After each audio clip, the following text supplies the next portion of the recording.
ಶಿವ ಅಂಬಿಗತಾನಾಗಿ ನಮ್ಮ ನಿಂದು ದಾಂಟಿಸುವ ನೋಡಿಲ್ಲಿ ಬಸವ ಹೃದಯ. ಮರ್ತ್ಯಲೋಕ ಕರ್ತೃ ಶಿವನ ನಿಜ ಮನೆಯೆಂದರುಗಿದ ಸ್ತುತ್ಯ ಮಾರ್ಗದಲ್ಲಿ ನಡೆವ ನೀತಿಶಾಸ್ತ್ರ ರಚಿಸಿದ ಹರನ ಕರುಣೆ ಸರ್ವರಿಗೆ ಮುಗಿಲನೇರಿ ಕೂಗಿದ ಬರದಿಲ್ದ ಮುಕ್ತಿ ಪಥದ ಕದವ ತಾನು ತೆರೆದನು ನೋಡಿಲ್ಲಿ ಬಸವ ಹೃದಯ. ನಮಗಾಗಿ ತಾನು ದುಡಿದ ಲೋಕಕ್ಕಾಗಿ ಮಡಿದನು ನಮಗಾಗಿ ತಾನು ದುಡಿದ ಲೋಕಕ್ಕಾಗಿ ಮಡಿದನು ಚಂದನದ ಕೊರಡಿನಂತೆ ಸವೆದು ಸಣ್ಣಗಾದನು ಮನುಕುಲದ ಸ್ವಾತಂತ್ರ್ಯ ಸಾರ್ಧ ಮಗ ಪುರುಷನು ಸಚ್ಚಿದಾನಂದ ಕಂದ ವಿಶ್ವಜ್ಯೋತಿ ಬಸವನು ನೋಡಿಲ್ಲಿ ಬಸವ ಹೃದಯ. ಶಿವನ ಕರುಣೆಯರ ಮನೆ ಪಡೆಯಲುಂಟು ನೀನಿಲ್ಲಿ ಸಕಲ ಸಿರಿಯ ಶರಣನೇ ನೋಡಿಲ್ಲಿ ಬಸವ ಹೃದಯ.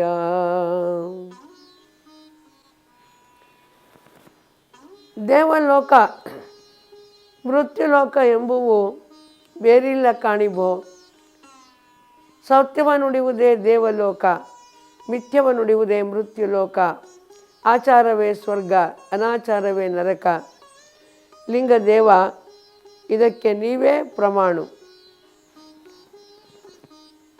ದೇವಲೋಕ ಮತ್ತು ನಾವು ವಾಸ ಮಾಡುವಂಥ ಮರ್ತ್ಯಲೋಕ ಮತ್ತು ನರಕಲೋಕ ಅನ್ನಿಸಿಕೊಳ್ಳುವಂಥ ಮೃತ್ಯುಲೋಕ ಇವೆಲ್ಲ ಎಲ್ಲಿಯೂ ಬೇರೆ ಬೇರೆ ಇಲ್ಲ. ಎಲ್ಲ ಇರುವುದು ಕೂಡ ಈ ಮರ್ತ್ಯಲೋಕದಲ್ಲಿಯೇ. ಮೇಲ್ಗಡೆ ಒಂದು ದೇವಲೋಕ ಅಂತಿದೆ, ಕೆಳಗಡೆಯಲ್ಲಿ ಒಂದು ಮೃತ್ಯುಲೋಕ ಅಂತ ಇದೆ. ಪುಣ್ಯವನ್ನು ಮಾಡಿದವರು ದೇವಲೋಕಕ್ಕೆ ಹೋಗ್ತಾರೆ, ಪಾಪವನ್ನು ಮಾಡಿದವರು ಮೃತ್ಯುಲೋಕಕ್ಕೆ ಹೋಗ್ತಾರೆ. ಈ ರೀತಿಯ ಭ್ರಾಂತಿಯನ್ನು ಬಿಟ್ಟು ಎಲ್ಲವೂ ಈ ಲೋಕದಲ್ಲಿಯೇ ಇವೆ. ಆದ್ದರಿಂದ ಈ ಲೋಕವನ್ನು ಸುಧಾರಣೆ ಮಾಡಿಕೊಳ್ಳೋದು, ಜೀವಿಸೋದಕ್ಕೆ ಇದನ್ನು ಸಹ್ಯವಾಗಿ ಮಾಡಿಕೊಳ್ಳೋದು ಬಹಳ ಮುಖ್ಯ. ಅದಕ್ಕಾಗಿ ಗುರು ಬಸವಣ್ಣನವರು ಪಂಚ ಆಚಾರಗಳು ಅನ್ನುವಂಥ ತತ್ವಗಳನ್ನು ಕೊಟ್ಟರು. ಪಂಚ ಆಚಾರಗಳು 5 socio ethical codes of conduct, ಸಾಮಾಜಿಕ ಮತ್ತು ನೈತಿಕ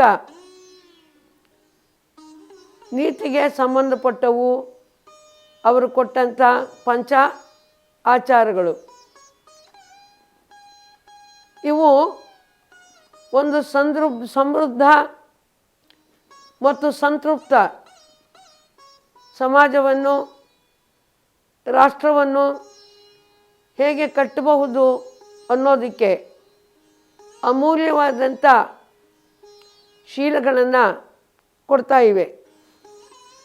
ಪಂಚಶೀಲಗಳು ಅಂತ ಹೇಳಿ ಚೈನಾ ಮತ್ತು ಭಾರತದ ಮಧ್ಯೆ ಏನು ಒಂದು ಒಪ್ಪಂದ ಆಗಿತ್ತೋ ಅದೇ ರೀತಿಯಲ್ಲಿ ಈ ಪಂಚ ಆಚಾರಗಳು ಕೂಡ ಪಂಚಶೀಲಗಳು.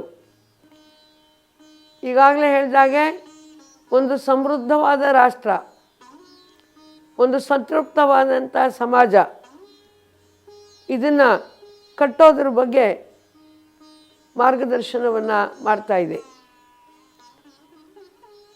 ಆದ್ದರಿಂದ ಬಸವಣ್ಣನವರ ಒಂದು ಸಿದ್ಧಾಂತವನ್ನು ನಾವು ಹೀಗೆ ಕರಿಬೋದು. ಏನು ಅಂದರೆ ಮಾರ್ಕ್ಸನ ಮಟೀರಿಯಲಿಸಮ್, ಈ ಮನುಷ್ಯನ ಸರ್ವತೋಮುಖವಾದಂಥ ಸುಖಕ್ಕೆ ಬೇಕಾದ ಮೌಲ್ಯಗಳನ್ನು ಕಾರ್ಲ್ ಮಾರ್ಕ್ಸನ ಮಟೀರಿಯಲಿಸಮ್ ಭೌತಿಕವಾದ ಅಥವಾ ಸಾಮ್ಯವಾದ ಕೊಡ್ತಾ ಇದೆ.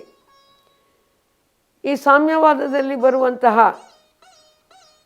ದೇಹದ ಪರಿಶ್ರಮ, ಸಮಾನ ಹಂಚಿಕೆ, ಈ ಮೌಲ್ಯಗಳನ್ನು ಒಂದು ಕಡೆ ಮಾರ್ಕ್ಸಿಸಮ್ ಪ್ಲಸ್ ಬುದ್ಧಿಸಮ್, ಬುದ್ಧನ ಮಾನವತಾವಾದ ಹ್ಯೂಮನಿಸಮ್, ಸತ್ಯ, ಅಹಿಂಸೆ ಮುಂತಾದಂಥ ಮೌಲ್ಯಗಳನ್ನು ಅಳವಡಿಸಿ, ಗಾಂಧೀಜಿ ಪ್ಲಸ್ ಗಾಂಧಿಯಿಸಮ್, ಗಾಂಧೀಜಿಯವರ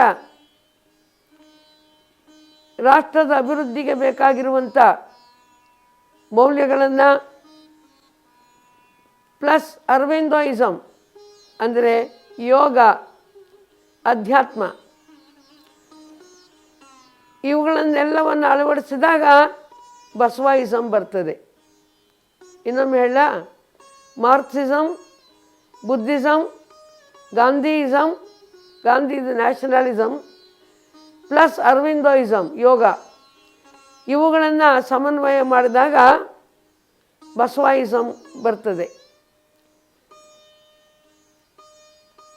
ಅಷ್ಟಾವರಣಗಳೇ ಅಂಗ, ಪಂಚಾಚಾರಗಳೇ ಪ್ರಾಣ, ಷಟ್ಸ್ಥಲವೇ ಆತ್ಮ. ಅಷ್ಟಾವರಣಗಳು ಮನುಷ್ಯನಿಗೆ, ಲಿಂಗಾಯತ ಧರ್ಮ ಪುರುಷನಿಗೆ ಶರೀರವಿದ್ದಂತೆ ಪಂಚ ಆಚಾರಗಳು ಪಂಚ ಪ್ರಾಣಗಳಿದ್ದ ಹಾಗೆ, ಷಟ್ಸ್ಥಲ ಆತ್ಮವಿದ್ದ ಹಾಗೆ. ಈಗಾಗಲೇ ಅಷ್ಟಾವರಣಗಳ ಬಗ್ಗೆ ಹೇಳಿದ್ದೇನೆ, ಷಟ್ಸ್ಥಲದ ಬಗ್ಗೆ ಹೇಳಿದ್ದೇನೆ, ಇವತ್ತು ಪಂಚಾಚಾರಗಳ ಬಗ್ಗೆ ಹೇಳ್ತಾ ಇದ್ದೇನೆ. ಪಂಚ ಆಚಾರಗಳು ಯಾವುವು ಅಂತಂದರೆ, ಮೊದಲನೇದು ಲಿಂಗಾಚಾರ, ಎರಡನೇದು ಸದಾಚಾರ, ಮೂರನೇದು ಶಿವಾಚಾರ, ನಾಲ್ಕನೇದು ಗಣಾಚಾರ, ಐದನೇದು ಭೃತ್ಯಾಚಾರ. ನಾವು ಇತ್ತೀಚೆಗೆ ಈ 5 ಆಚಾರಗಳಿಗೆ ಇನ್ನೊಂದು ಆಚಾರವನ್ನು ಸೇರಿಸಿ 6 ಆಚಾರಗಳನ್ನಾಗಿ ಮಾಡಿದ್ದೀವಿ, ಷಡಾಚಾರ. ಮೊದಲನೇ ಆಚಾರ ಬಸವಾಚಾರ ಅಂತ ಹೇಳಿ ನಾವು ಸೇರಿಸಿದ್ದೀವಿ. ಯಾಕೆ ಅಂದರೆ, ಈ ಅಷ್ಟಾವರಣಗಳ ಕಲ್ಪನೆಯನ್ನು, ಪಂಚಾಚಾರಗಳ ಕಲ್ಪನೆಯನ್ನು, ಷಟ್ಸ್ಥಲದ ಕಲ್ಪನೆಯನ್ನು ಕೊಟ್ಟವರು ಗುರು ಬಸವಣ್ಣನವರು.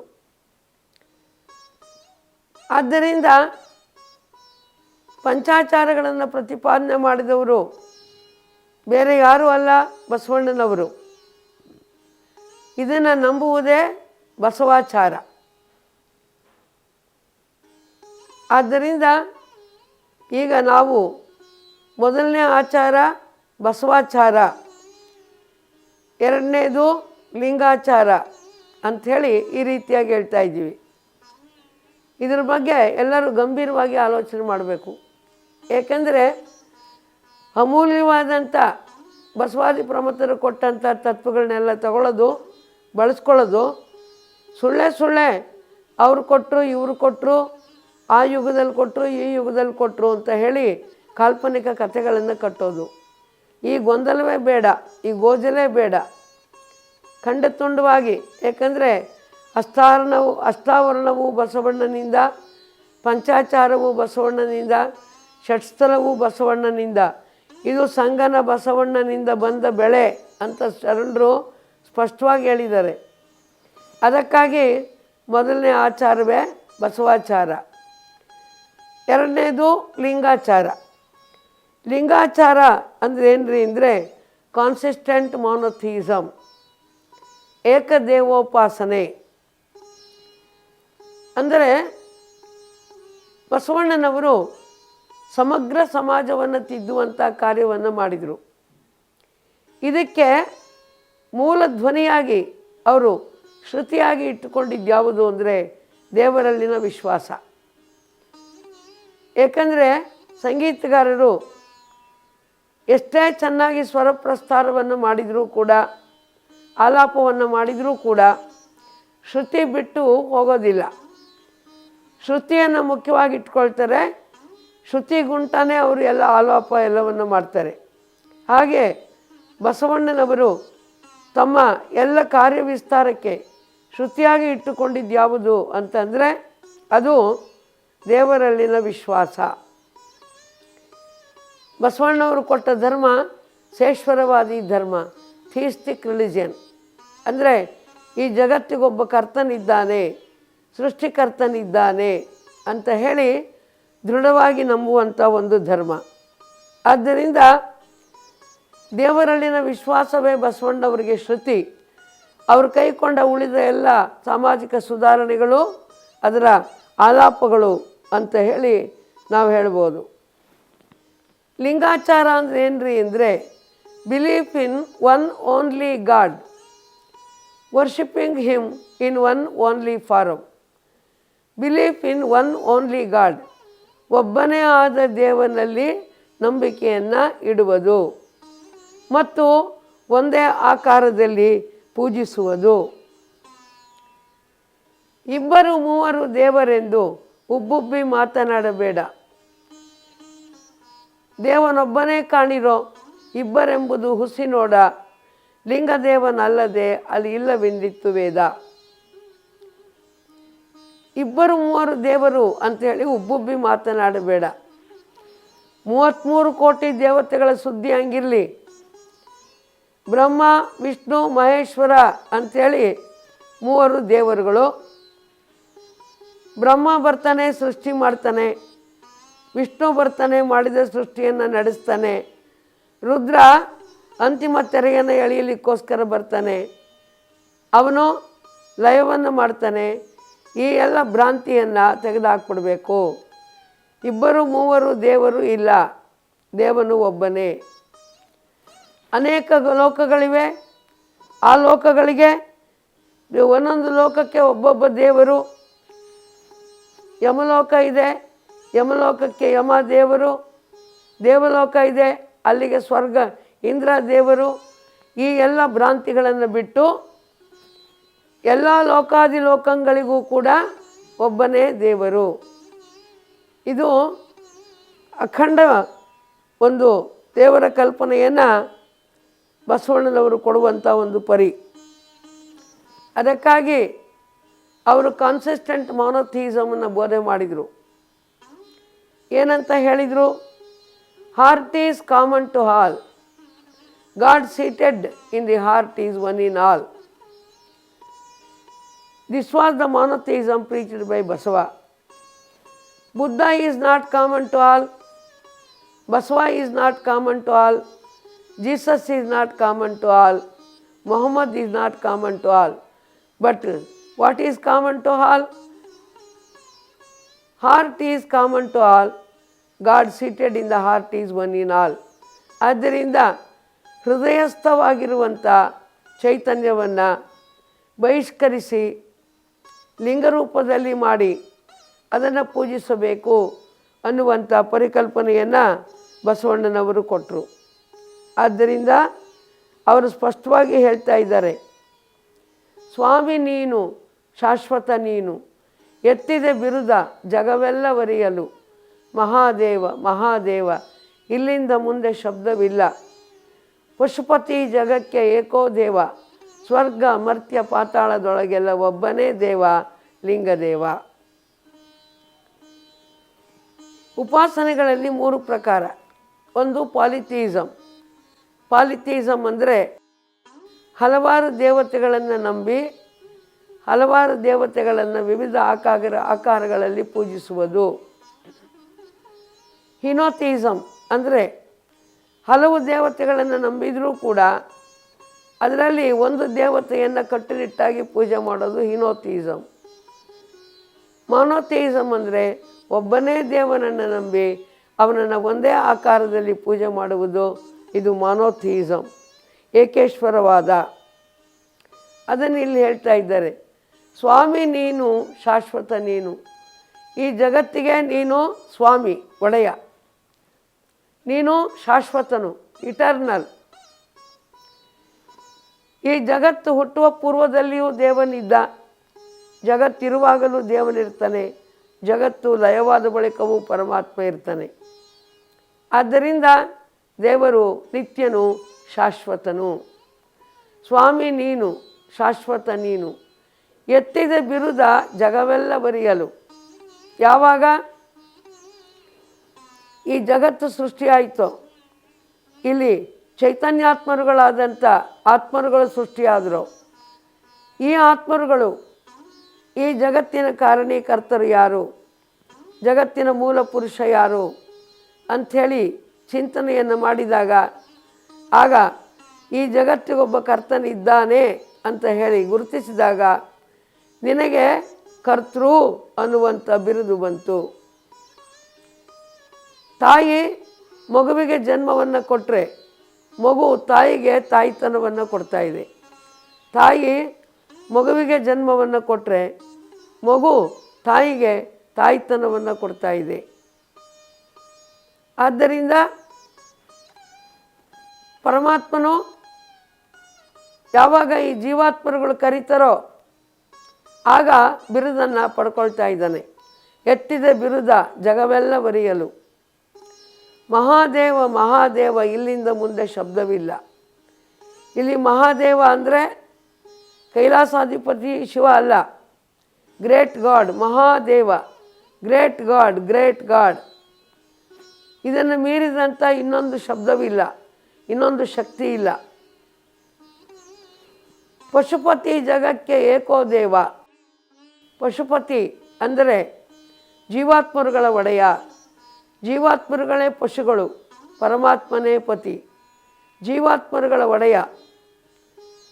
ಭವಪಾಶವೇ ಹಗ್ಗ. ಆದ್ದರಿಂದ ಪರಮಾತ್ಮನು ಪಶುಪತಿಯಾಗಿ ಈ ಜೀವಾತ್ಮರುಗಳನ್ನು ರಕ್ಷಣೆ ಮಾಡ್ತಾ ಇದ್ದಾನೆ.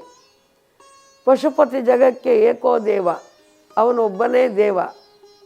ಸ್ವರ್ಗ ಮರ್ತ್ಯ ಪಾತಾಳದೊಳಗೆಲ್ಲ ಒಬ್ಬನೇ ದೇವ, ಲಿಂಗದೇವ. ಸ್ವರ್ಗ ಮರ್ತ್ಯ ಪಾತಾಳದೊಳಗೆಲ್ಲ ಎಲ್ಲ ಲೋಕಾದಿಲೋಕಗಳಲ್ಲಿಯೂ ಕೂಡ ಒಬ್ಬನೇ ದೇವ, ಲಿಂಗದೇವ. ಈ ಸೃಷ್ಟಿಯ ನಿರ್ಮಾಣ, ಸೃಷ್ಟಿಯ ಪಾಲನೆ ಮತ್ತು ಸೃಷ್ಟಿಯನ್ನು ಲಯ ಮಾಡುವಿಕೆ, ಈ ಮೂರು ಒಂದೇ ಶಕ್ತಿಯ ಮೂರು ಕರ್ತವ್ಯಗಳೇ ವಿನ ಇವರು ಮೂರು ಬೇರೆ ಬೇರೆ ವ್ಯಕ್ತಿಗಳಲ್ಲ. ಆದ್ದರಿಂದ ಬಸವಣ್ಣನವರು ಒತ್ತಿ ಒತ್ತಿ ಒಬ್ಬ ದೇವರ ಕಲ್ಪನೆಯನ್ನು ಹೇಳ್ತಾ ಇದ್ದಾರೆ. ಇಡೀ ಅವರ ಕಾರ್ಯ ವಿಸ್ತಾರಕ್ಕೆ ಒಬ್ಬ ದೇವರ ಕಲ್ಪನೆಯೇ ಅಡಿಪಾಯವಾಗ್ತಾ ಇದೆ. ಆದ್ದರಿಂದ ಬಹುದೇವತೋಪಾಸನೆಗೆ ವಿರುದ್ಧವಾಗಿ ಬಸವಣ್ಣನವರು ಏಕದೇವೋಪಾಸನೆಯನ್ನು ಇಲ್ಲಿ ಮಂಡಿಸ್ತಾ ಇದ್ದಾರೆ ಲಿಂಗಾಚಾರ ಅನ್ನುವಂಥ ತತ್ವದಲ್ಲಿ. ಲಿಂಗಾಚಾರದಲ್ಲಿ ಮೊದಲು ಏನನ್ನು ಪೂಜಿಸಬಾರ್ದು ಅನ್ನೋದರ ಬಗ್ಗೆ ನಿಷೇಧಾತ್ಮಕವಾಗಿ ಹೇಳಲಾಗಿದೆ. ನಂತರ ಏನನ್ನು ಪೂಜಿಸಬೇಕು ಅನ್ನೋದ್ರ ಬಗ್ಗೆ ಹೇಳಲಾಗ್ತಾ ಇದೆ. ಅರಗು ತಿಂದು ಕರಗುವ ದೈವವ, ಉರಿಯ ಕಂಡರೆ ಮುರುಟುವ ದೈವವ, ಅವಸರ ಬಂದರೆ ಮಾರುವ ದೈವವ, ಅಂಜಿಕೆಯಾದರೆ ಹೂಳುವ ದೈವವ ನೆಂತು ಸರಿ ಎಂಬೆನಯ್ಯ. ಸಹಜ ಭಾವ ನಿಜೈಕ್ಯ ಲಿಂಗದೇವನೊಬ್ಬನೇ ದೇವ.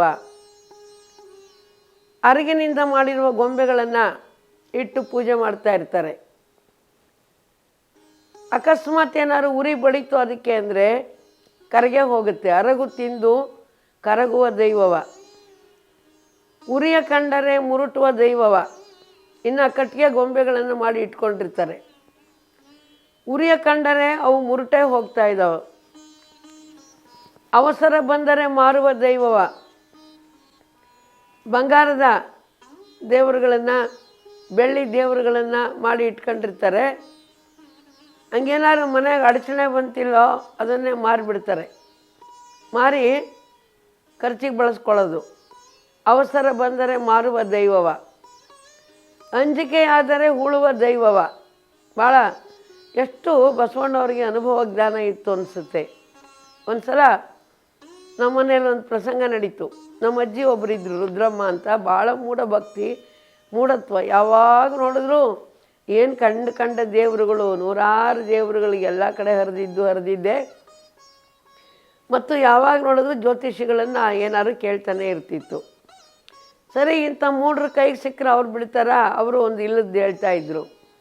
ಆಗ ಒಂದು ಸಲ ಏನಾಯ್ತು, ಯಾವ ಕಷ್ಟಗಳಿಲ್ಲದೆ ಇದ್ದರೂ ಕೂಡ ಅಯ್ಯೋ ನಮಗೆ ಕಷ್ಟ, ಅಯ್ಯೋ ನಮಗೆ ಕಷ್ಟ ಅಂತ ಕೆಲವ್ರದ್ದು ಅಭ್ಯಾಸ ಅದು. ಹೋಗಿ ಕೇಳಿದಾಗ ಅವ್ರೇನು ಹೇಳಿದರು, ಕುದುರೆ ಲಾಳ ತಂದು ಆ ಲಾಳದ ಮೇಲೆ ಶನಿದೇವರ ವಿಗ್ರಹವನ್ನು, ಚಿತ್ರವನ್ನು ಕೊರೆಸಿಬಿಟ್ಟು ಅದನ್ನು ಪೂಜೆ ಮಾಡಿರಿ, ನಿಮ್ಮ ಕಷ್ಟ ಪರಿಹಾರ ಆಗುತ್ತೆ ಅಂತ ಹೇಳಿದರು ಜ್ಯೋತಿಷಿಗಳು. ಸರಿ, ಶುರು ಮಾಡಿದರು. ಕುದುರೆ ಲಾಳ ಹುಡ್ಕೊಂಬಂದು ಅದಕ್ಕೆ ಚಿತ್ರ ಬರೆಸ್ಬಿಟ್ಟು ಅದ್ರ ಮೇಲೆ ಅಜ್ಜಿ ಪೂಜೆ ಮಾಡೋಕ್ಕೆ ಶುರು ಮಾಡಿದ್ಲು. ಆಮೇಲೆ ಕಾಯಿಲೆ ಜಾಸ್ತಿ ಆಗೋಯ್ತು ಅದಕ್ಕೆ ಯಾಕೋ. ಆವಾಗ ಮತ್ತೆ ಹೋಗಿ ಕೇಳಿದ್ಲು ಜ್ಯೋತಿಷಿಗಳನ್ನ. ಕಾಯಿಲೆ ಜಾಸ್ತಿ ಆಯಿತು ಅಂದ ತಕ್ಷಣ, ಸರಿ ನಿಮ್ಗೆ ಅದು ಯಾಕೋ ಸರಿ ಬಂದಿಲ್ಲ, ಅದನ್ನು ನೀವು ಹೂಳಿಬಿಡ್ರಿ ಅಂತಂದರು. ಒಂದಿನ ಹೋಗಿ ಸ್ಮಶಾನಕ್ಕೆ ಹೋಗಿ ತೆಗೆದು ಅದನ್ನು ಹೂಳಿ ಬಂದರು. ಅಂದರೆ ಇವ್ರ ದೇವರುಗಳು ಹುಟ್ಟೋದು ನೋಡ್ತೀರಾ, ಸಾಯೋದು ನೋಡ್ತೀರಾ, ಇವರೇ ಮನುಷ್ಯರ ಕಡೆಯಿಂದ ಹೂಳಿಸ್ಕೊಳ್ಳೋದು ನೋಡ್ತೀರಾ. ಅದಕ್ಕೆ ಅಂಜಿಕೆಯಾದರೆ ಹೂಳುವ ದೈವವ, ಎಂತು ಸರಿ ಎಂಬೆನಯ್ಯ. ಸಹಜ ಭಾವ ನಿಜೈಕ್ಯ, ಲಿಂಗದೇವನೊಬ್ಬನೇ ದೇವ. ಆದ್ದರಿಂದ ಸಾಯದ, ಕೆಡದ,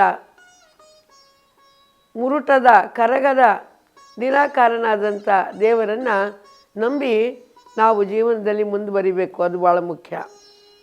ಇನ್ನು ಹಾಳು ಮೊರಡಿಗಳಲ್ಲಿ, ಊರ ದಾರಿಗಳಲ್ಲಿ, ಕೆರೆ ಬಾವಿಗಳಲ್ಲಿ, ಚೌಪಟ ಪಟ್ಟಣಗಳಲ್ಲಿ ಕರವೆಮ್ಮೆ, ಕೊಡಗೂಸು ಎಂಬುವರ ಹಿಡಿದು ತಿರಿದುಂಬ ಹಲವು ಕಿರುಕುಳ ದೈವಗಳು.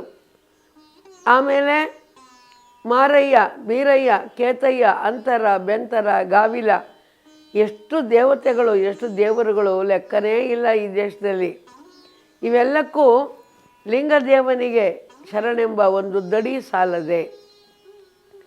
ಅದಕ್ಕಾಗಿ ಇಂಥ ಎಲ್ಲ ಕ್ಷುದ್ರ ದೇವರುಗಳನ್ನು ಪೂಜೆ ಮಾಡಿ ನಮ್ಮ ಬುದ್ಧಿಯನ್ನು ಕೂಡ ನಾವು ಮಂಕುಗೊಳಿಸ್ಕೊಳ್ಬಾರ್ದು. ಅದಕ್ಕೆ ಹೇಳ್ತಾರೆ, ಲೋಗರ ಬೇಡಿಕೊಂಡುಂಬುವ ದೈವಗಳು ನಿಮಗೇನೋ ಕೊಡುವವೋ. ಒಂದು ಬುಟ್ಟಿಯಲ್ಲಿ ದೇವ್ರನ್ನ ಇಟ್ಕೋತಾರೆ, ಎಲ್ಲಮ್ಮನ್ನ ತಲೆ ಮೇಲೆ ಹೊತ್ಕೋತಾರೆ, ಬಂದು ಅನೇಕ ರೀತಿಯಲ್ಲಿ ಭಿಕ್ಷೆ ಬೇಡ್ತಾ ಇರ್ತಾರೆ. ಇವರು ಕೆಲವು ಸಲ ಕೇಳ್ತಾರೆ, ಏನಂತ ಅಂದರೆ, ಒಂದು ಸಲ ಒಬ್ಬ ಹೆಣ್ಮಗಳು ಮನೆ ಮುಂದೆ ನಿಂತಿದ್ಲು. ಒಬ್ಬ ಕೇಳಿದ್ನಂತೆ, ಯವ್ವ ನನಗೆ 2 ರೊಟ್ಟಿ ಕೊಡು, ನಿನಗೆ ಹಶುವಾಗದೇ ಇರೋ ಔಷಧಿ ಕೊಡ್ತೀನಿ ಅಂತ ಹೇಳಿದ್ನಂತೆ. ಯವ್ವ ನನಗೆ 2 ರೊಟ್ಟಿ ಕೊಡು, ನಿನಗೆ ಹಶುವಾಗದೇ ಇರೋ ಔಷಧಿ ಕೊಡ್ತೀನಿ ಅಂತ ಹೇಳಿದಾಗ, ಆಗ ಅವಳು ಭಾಳ ಖುಷಿಯಿಂದ, ತಗೋಪ್ಪ 2 ಅಲ್ಲದೆ ಇದ್ದರೆ 3 ರೊಟ್ಟಿ ಕೊಡು, 3 ರೊಟ್ಟಿ ಕೊಡ್ತೀನಿ ತಿನ್ನು, ನನಗೆ ಹಶುವಾಗದೇ ಇರೋ ಔಷಧಿ ಕೊಡು, ದಿನ ಅಡುಗೆ ಮಾಡಿ ಸಾಕಾಗಿದೆ ಅಂದ್ಲಂತೆ. ಅಲ್ಲ, ಹಶುವಾಗದೇ ಇರೋ ಔಷಧಿ ಕೊಡೋನು ರೊಟ್ಟಿ ಹಾಕಿ ಬಿಡಕ್ಕೆ ಬರ್ತಾನೆ? ಕೆಲವರು ಈ ಜ್ಯೋತಿಷ್ಯಗಳ ಹತ್ರ ಹೋಗ್ಬಿಟ್ಟು ಲಾಟ್ರಿ ಟಿಕೆಟು ಯಾವ್ದು ನಂಬರ್ ತೊಗೊಳ್ಳಿ, ಯಾವ ನಂಬರ್ ತೊಗೊಂಡ್ರೆ ನಂಗೆ ಹತ್ತುತ್ತೆ ಅಂಥೇಳಿ ಅವ್ರನ್ನ ಹೋಗಿ ಕೇಳ್ತಾ ಇರ್ತಾರೆ, ಜ್ಯೋತಿಷ್ಯ ಕೇಳ್ತಾರೆ. ಅಲ್ಲ, ಯಾವ ನಂಬರ್ ತೊಗೊಂಡ್ರೆ ಟಿಕೆಟ್ ಹತ್ತುತ್ತೆ ಅನ್ನೋದು ಗೊತ್ತಿರೋನು ಅವನು ಯಾಕೆ ಇಲ್ಲಿ ಕೂತ್ಕೋತಾನೆ ಒದ್ದಾಡ್ಕೋತಾ? ಅದ್ರ ಬದಲು ತನಗೆ ಬೇಕಾದ್ದೆಲ್ಲ ಲೆಕ್ಕ ಮಾಡಿ ತೊಗೊಂಡು ಲಾಟ್ರಿ ಹಚ್ಕೊಂಡು ಶ್ರೀಮಂತ ಆಗ್ಬೋದಲ್ಲ. ಅಷ್ಟೂ ಕೂಡ ಜನಗಳಿಗೆ ತಿಳುವಳಿಕೆ ಇರೋದಿಲ್ಲ. ಅಂದರೆ ಸ್ವಯಂ ಬುದ್ಧಿಶಕ್ತಿಯನ್ನು ಬೆಳೆಸ್ಕೊಳ್ದೆ ಬರೀ ಮೂಢತ್ವದಿಂದ ಹೋಗೋದನ್ನು ನಾವು ಕಾಣ್ತಾ ಇದ್ದೀವಿ. ಅದಕ್ಕಾಗಿ ಇಂಥವೆಲ್ಲವನ್ನು ಕೂಡ ಪೂಜೆ ಮಾಡಬಾರ್ದು. ಜ್ಞಾನಾತ್ಮಕವಾದಂಥ ದೇವರನ್ನು ಪೂಜೆ ಮಾಡಬೇಕು. ಪೂಜಿಸುವ ವಸ್ತುಗಳಲ್ಲಿ 7 ಪ್ರಕಾರದ ವಸ್ತುಗಳನ್ನು ನಾವು ಕಾಣ್ತೀವಿ. Objects of worship. ಸಾಮಾನ್ಯ ಮನುಷ್ಯರು ಪೂಜೆ ಮಾಡುವಂಥ ವಸ್ತುಗಳಲ್ಲಿ 7 ಪ್ರಕಾರದ ವಸ್ತುಗಳನ್ನು ನಾವು ಕಾಣ್ತೇವೆ. 1ನೇದು ಮತ್ತು ಅತ್ಯಂತ ಕೆಳಮಟ್ಟದ ಒಂದು ಪೂಜೆ ಅಂದರೆ ಭೂತ ಪ್ರೇತ ಪೂಜೆ. ಈ ದಕ್ಷಿಣ ಕನ್ನಡ ಜಿಲ್ಲೆಯಲ್ಲಿ ವಿಪರೀತ. ದಕ್ಷಿಣ ಕನ್ನಡ ಜಿಲ್ಲೆ, ಆಮೇಲೆ ಉತ್ತರ ಕನ್ನಡ ಜಿಲ್ಲೆ, ಇಲ್ಲಿ ವಿಪರೀತ. ಭೂತ, ಕೋಲ, ಪೆಂಬುರ್ಲಿ, ಏನ್ರಿ ಎಷ್ಟು ರೀತಿ ಅವು ತೋಟ ಕಾಯ್ತವಂತೆ. ಆಮೇಲೆ ಇದು ಕೆಲವು ಭೂತಗಳನ್ನು ತೃಪ್ತಿ ಮಾಡಲಿಕ್ಕೆ 5,000 ರೂಪಾಯಿ ಖರ್ಚು ಬಂದರೆ ಇನ್ನು ಕೆಲವು ಭೂತಗಳು ತೃಪ್ತಿ ಮಾಡಲಿಕ್ಕೆ 10,000 ರೂಪಾಯಿ ಬರುತ್ತಂತೆ, 25,000-30,000 ರೂಪಾಯಿ ಬರುತ್ತಂತೆ. ಇವೆಲ್ಲ ತೋಟಗಳನ್ನು ಕಾಯ್ತಾ ಇರ್ತಾವಂತೆ.